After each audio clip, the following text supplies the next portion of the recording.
Hello there, it's Shamita. Today I'm going to be reading the book Pete the Cat, I Love My White Shoes. Let's get started. Pete the Cat, I Love My White Shoes. Story by Eric Litwin, aka Mr. Eric. Art by James Dean. Pete the Cat was walking down the street in his brand new white shoes. Pete loved his white shoes so much. He sang a song. I love my white shoes, I love my white shoes, I love my white shoes. Oh no!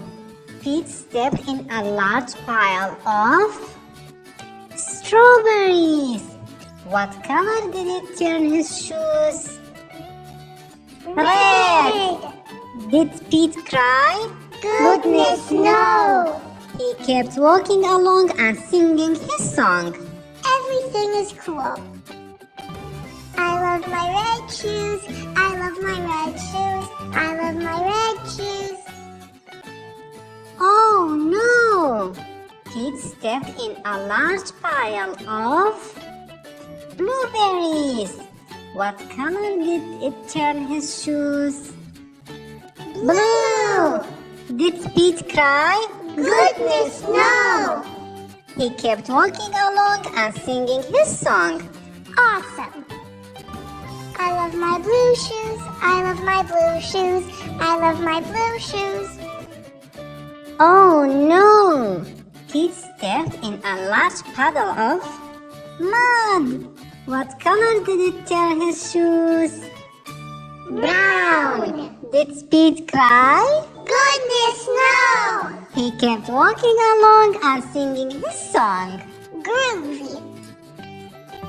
I love my brown shoes, I love my brown shoes, I love my brown shoes. Oh no!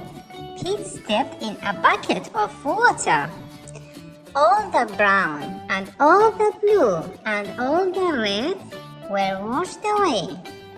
What color were his shoes again? White!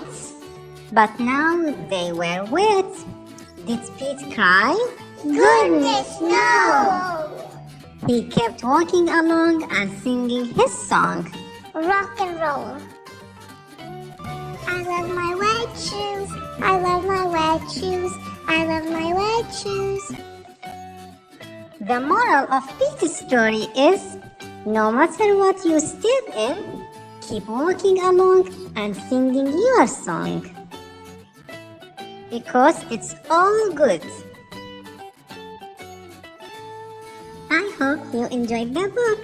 If you haven't done already, please click the subscribe button so we can read many interesting books together. See you next time. Bye-bye.